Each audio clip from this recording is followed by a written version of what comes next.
दोस्तों, हम सब इतना मेहनत क्यों करते हैं कि अपने परिवार के लिए, अपने बच्चों के लिए और अपने आगे के भविष्य के लिए हम दिन रात मेहनत करते हैं। लेकिन मेहनत करने के बाद भी हमारे हाथ में पैसा क्यों नहीं टिकता है? या मान लीजिए हमारे घर में पैसा नहीं रुकता है, हर समय पैसे की तंगी पड़ी ही रहती है। हम गलती क्या करते हैं? तो इसके लिए हमें क्या करना चाहिए? तो चलिए आगे जानते हैं कि हम क्या करें कि हमारे घर में या हमारे पास पैसा टिकने लगे। तो चलिए जानते हैं।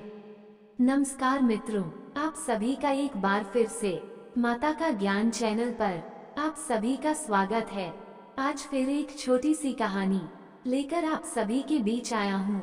उम्मीद करता हूँ कि आप सबको पसंद आएगी। तो चलिए शुरू करते हैं। हमारे हाथ में पैसा नहीं रुकता तो ऐसा मन के चंचल होने के कारण होता है, और लक्ष्मी तो होती ही है, परंतु ऐसे उपाय अवश्य किए जा सकते हैं जिनसे आपके मन पर ऐसा सकारात्मक प्रभाव पड़े कि फिजूल खर्ची ना हो। क्या आप भी ऐसे लोगों में से हैं जिनके हाथ में पैसा नहीं रुकता? अगर ऐसा है तो यहाँ बताई गई जानकारी आपके लिए बहुत ही फायदे की है। चावल में पैसे रखने से क्या होता है? ऐसे ही कुछ उपायों में से एक है, चावल में पैसे रखा जाता है। चावल का हिंदू धर्म में विशेष महत्व है और हर शुभ कार्य में चावल यानी अक्षत को रोली के साथ मिलाकर टीका किया जाता है। इसको शुभ और शुद्ध मानने के पीछे भी एक विज्ञान है। यह एक ऐसा शुद्ध अनाज है जो धान के अंदर बंद रहता है और कोई भी पशु पक्षी इसको झूठा नहीं कर पाते। प्राचीन काल से ही ये अनाज चावल सभी शुभ कार्यों में इस्तेमाल किया जाता रहा है और शास्त्रों में ऐसा वर्णित है कि यदि पूजा या अनुष्ठान में कोई भी सामग्री कम पड़ रही हो या ना हो तो आप निराश ना हो, आप उस सामग्री की जगह चावल का इस्तेमाल कर सकते हैं। इसलिए प्राचीन काल से ऐसा माना जाता है कि आप अपना धन या कोई भी कीमती वस्तु अपने इष्ट देवता या जिनमें आपकी अधिक श्रद्धा हो उनको 2 मिनट ध्यान करके चावल में रख दें। उसके बाद चावल के उन दानों को अपने पास और तिजोरी में रख ले। यह एक तरह से आपके लिए माता लक्ष्मी का आशीर्वाद है। ऐसा करने से पैसे की कमी के कारण जिन परेशानियों से आप जूझ रहे हैं उनमें सुधार आएगा और आपका अच्छा समय फिर आएगा। हाथ में पैसा नहीं रुकता, क्या करें? तिजोरी में क्या रखना चाहिए? अपनी तिजोरी में आप ऐसी चीजों को रख सकते हैं जिनको धन कमाने और समृद्धि हासिल करने के लिए बहुत शुभ माना जाता है। इसमें पहली महत्वपूर्ण वस्तु है हल्दी, जिसकी गांठ को भगवान गणपति का एक रूप माना जाता है। और ये तो आप जानते ही होंगे कि लक्ष्मी माँ जहाँ भी रहती हैं, गणेश जी का भी आसन वहाँ अवश्य रखा जाता है। एक अन्य वस्तु जिसकी महिमा आमतौर पर न केवल बड़े बूढ़े बताते हैं कि बल्कि बहुत से प्राचीन शास्त्रों में इसको बहुत शुभ माना गया है, वो है दक्षिणावर्ती शंख। शंख को समुद्र मंथन से निकले 14 रत्नों में से एक माना गया है और दुनिया के सारे शंखों में दक्षिणावर्ती शंख को सबसे श्रेष्ठ माना जाता है। इसलिए इस दक्षिणावर्ती शंख को आप अपनी तिजोरी में रखें तो ये आपके लिए बहुत कल्याणकारी होगा। इसके अलावा तिजोरी के अंदर और आसपास वातावरण सुगंधित रखें। उसके अंदर इत्र की शीशी रखें और हर रोज काम शुरू करने से पहले अपनी तिजोरी की पूजा करके उसमें धूप बत्ती लगाएं। धन मिलने के संकेत क्या है?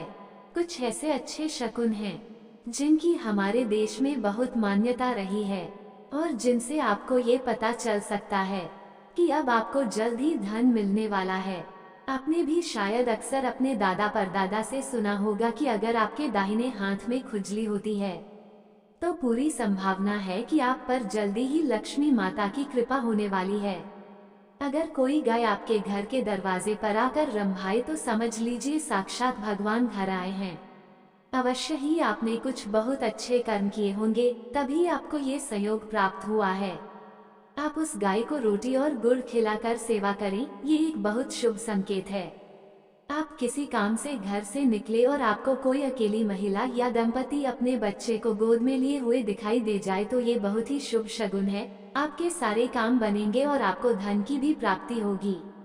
धन देने वाला पौधा कौन सा है? धन देने वाले कल्पवृक्ष के बारे में आपने सुना ही होगा, पर धन देने वाला पौधा भी होता है। क्या आपको बता दें कि कुछ पौधे ऐसे माने गए हैं जिनके घर में होने से घर के सभी सदस्यों पर उनका ऐसा सकारात्मक प्रभाव पड़ता है कि धीरे धीरे उस घर में रहने वालों की आर्थिक स्थिति बेहतर होती जाती है। यहाँ ये बात समझने की है कि ऐसा भी नहीं है कि सिर्फ पौधा लगा लिया और अब जादू के होने का इंतजार करें कि पैसा कब मिलेगा, क्योंकि असलियत में जादू जैसी कोई चीज तो होती ही नहीं है। मेहनत तो इंसान को फिर भी पूरी करनी ही होती है। हाँ, ये जरूर है कि आजकल की भागदौड़ और टेंशन भरी दुनिया में यदि हमें छोटी सी चीज से भी फायदा मिल जाए तो उससे भी बहुत मदद मिलती है। वो कहावत है ना कि भगवान भी उसी की मदद करते हैं जो अपनी मदद करता है। तो चलिए आपको ऐसे कुछ पौधों के बारे में बताएं जिनके घर में रहने से ऐसी मान्यता है कि धन और वैभव प्राप्त होता है। सबसे पहला ऐसा एक पौधा है लक्ष्मी कमल, एक प्रकार का सक्यूलेंट का पौधा। जैसा कि नाम से ही जाहिर है कि माँ लक्ष्मी का पौधा माना जाता है और कमल के समान आकार में खिला रहता है। आप इसको अपने घर में लगाएं जिससे आपके घर में धन और समृद्धि का वातावरण बन ही रहता है। शास्त्रों में बताया गया है कि तुलसी जी भगवान विष्णु को अति प्रिय हैं और तुलसी माता का पौधा भी लक्ष्मी माँ का ही एक रूप माना गया है। इसलिए आपको लगभग हर हिंदू घर में तुलसी जी का पौधा अवश्य होनी चाहिए। आप भी तुलसी जी को लगाएं, सुबह शाम उस पर दिया जलाएं और अच्छे से देखभाल करें। यह आपके घर में सुख और समृद्धि लाएगा। बांस के पौधे, बैम्बू प्लांट के बारे में भी मान्यता है कि इसको घर में रखने से बहुत अच्छा प्रभाव बनता है और यह घर में समृद्धि लाता है। इसको आप अपने ड्राइंग रूम में शोपीस के तौर पर भी रख सकते हैं और किसी को नेक शगुन के तौर पर गिफ्ट भी दे सकते हैं। कुबेर का पौधा कौन सा होता है? प्राचीन शास्त्रों में भगवान कुबेर को देवताओं का खजांची बताया गया है। ऐसी मान्यता है कि कुबेराक्षी, इसका अंग्रेजी नाम क्रसुला है, कि इस पौधे को आप कुबेर की दिशा यानी उत्तर में रखें तो धन के आगमन में बहुत वृद्धि होती है। यह एक आसानी से लग जाने वाला पौधा है और आपको इसके लिए बस खाद पानी का प्रबंध करना है। ये पौधा आपको आसपास की नर्सरी में आसानी से मिल जाएगा। इन तरीकों को आप आजमा कर देख लें, अवश्य ही इन्हें सही ढंग से करने पर आपको धन जल्दी ही मिलेगा और आपके घर में खुशहाली आएगी। दोस्तों, ऐसे ही और कहानी सुनना या देखना चाहते हैं तो डिस्क्रिप्शन में लिंक मिल जाएगा, आप वहां जाकर देख सकते हैं। और आपसे निवेदन है कि यह वीडियो आपको अच्छा लगा हो तो लाइक शेयर सब्सक्राइब जरूर करें। धन्यवाद।